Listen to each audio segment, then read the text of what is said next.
Miarapantsika manaraka ny RBC TV, hoanao izay mbola tsy manaraka ny chaîne dia manasa anao abonnez-vous fa tsika no ifampiresaka ifampizara ny zava-misy eo amin'ny firenena any Madagasikara zany. Inona moa tonona resaka fisamboran'ny colonel Patrick ihany. Voasambotra izy araka ny vaovao efa iarahantsika mahafantatra dia ahoana moa ny fomba na voasambotra an'izany colonel Patrick izany. Satria samy nahafantatra antsika fa izy dia tena anisan'ny olona mahay miafina. Efa voasambotra izy taloha tamin'ny andron'ny Rajoelina fa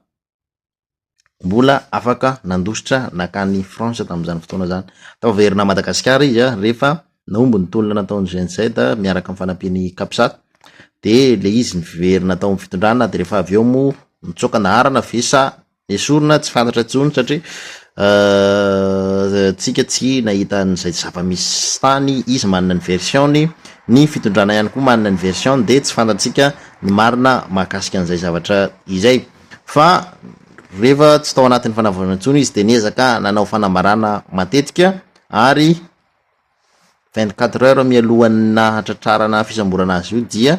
mbola nao fanambarana ny tenany ankamoka moa raha nambarany dia nilaza izy tao anatin'ny video fa tsy azo velively ny fitondram-panjakana tsy voasambotra dia indrisy nefa fa 24 heures fotsiny angamba tsy amin'ny 48 heures dia voasambotra ny tenany ary nentina teny fiadanina dia nanefa directa any amin'ny fonjantsiafa.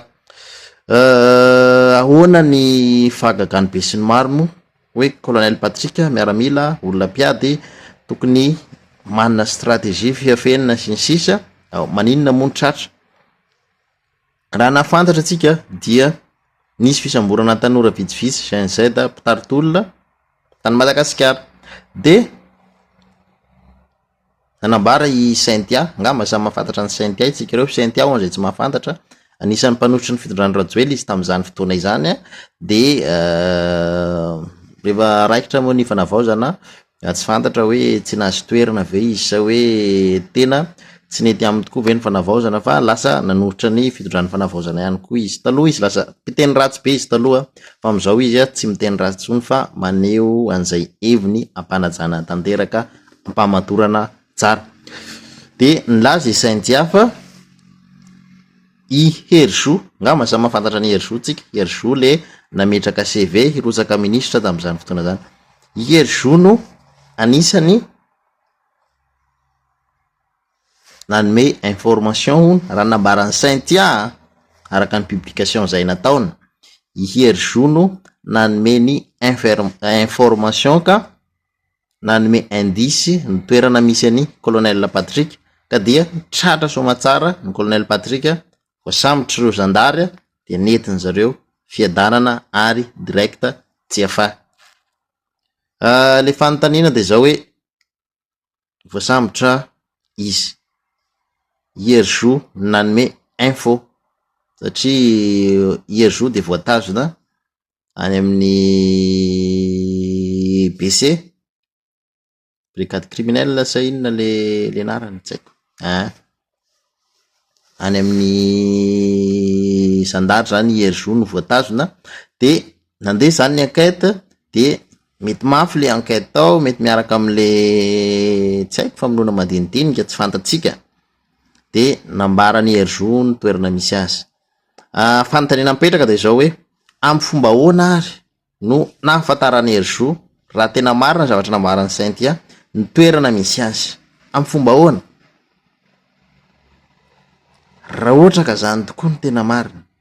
hoe Herjou no nanambara ny toerana misy azy dia inona zany nahafantarany azy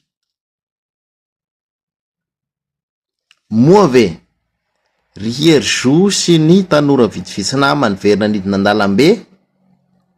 dia niantso azy i colonel Patrick mba hanaovany appui an'ilay fanambarana lava nataony mba hahatonga azy hiverina eo amin'ny fitondrana hakeo amin'ny fitondrana moa satria mbola tsy teo izy sa ry Herjou nidina an-dalambe reny dia i colonel Patrick mihitsy no ao ambadikany hoe colonel Patrick no naniraka an'ireny Gen-Z ireny dia nilaza tamin'ny lehibe ny ohatra ataontsika hoe erzony lehibe mpa responsable na communication mo hoe ary ny toerana misy hoe mifanerasera zany zareo de raikitra mo mafy le enquête de nazany herzo ny toerana misy azy tsy herzo nanny ho an'le toerana hoy izy Saintia raha ny vaovao nambarany Saintia tao amin'ny pejiny fa tsisy fantatro hoe tena marina me ny zavatra nambarany Saintia fa zay aloha satria Saintia anisany akaiky be any colonel Patrick ihany koa izy no anisany mpizara vidéo ny colonel Patrick rehefa tsy faniry Soernaivo sony satria taloha koa faniry Soernaivo tamin'izy mbola tsy ministra izy nizara vidéo any colonel Patrick tena nanonany colonel Patrick izy fa rehefa tonga de amin'ny fitondrana moa izy de tsy niara-dia tamin'ny colonel Patrick ihany koa colonel Patrick moa efa atao fa lasa de zay mifanontaniana mipetraka hoe inona zany fandraisany Herzo sy colonel Patrick de zao ihany koa colonel Patrick maninona rehefa nanao fanambarana tamin'izany fotoana zany tokoa tsy saina nitrikitrika ny Rajoelina mihitsy tsy de nisy fanikitrikana ny Rajoelina tao amin'ny fanambarana nataony na kamoaka nataony fa Ravatomanga foana nitrikitrihana Ravatomanga foana fa tsy nitrikitrika ny Rajoelina izy de mampametra-panontaniana ankehitriny moa ve tena mitombina tokoa le tsaho mandeha hoe pion ny Rajoelina e colonel Patrick hoe Rajoelina ihany ny ao ambadika satria colonel Patrick ny frantsay ngeny nampitsoka azy tany France ny dik zany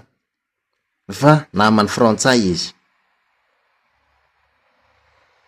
Rajoelina araka ny fanambarako nivoaka niseho voaka malagasy tamin'ny alalan'le hoe nandeha tany Swatini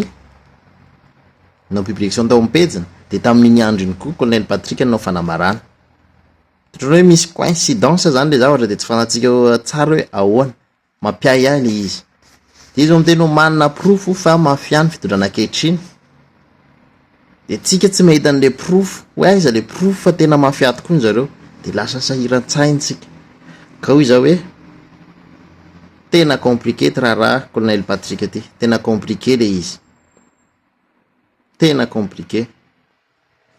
hitako ny réaction publique any amin'ny tambazotra seraserany hoe zay toly le patati patata de hoy iza hoe tsara itsika publique aloha tena tony tsara tena tsara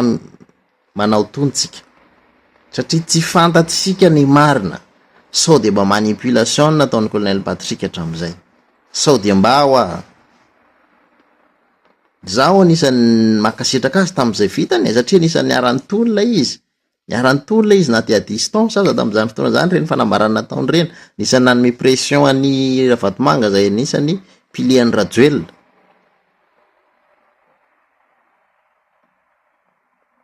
ka sao de mba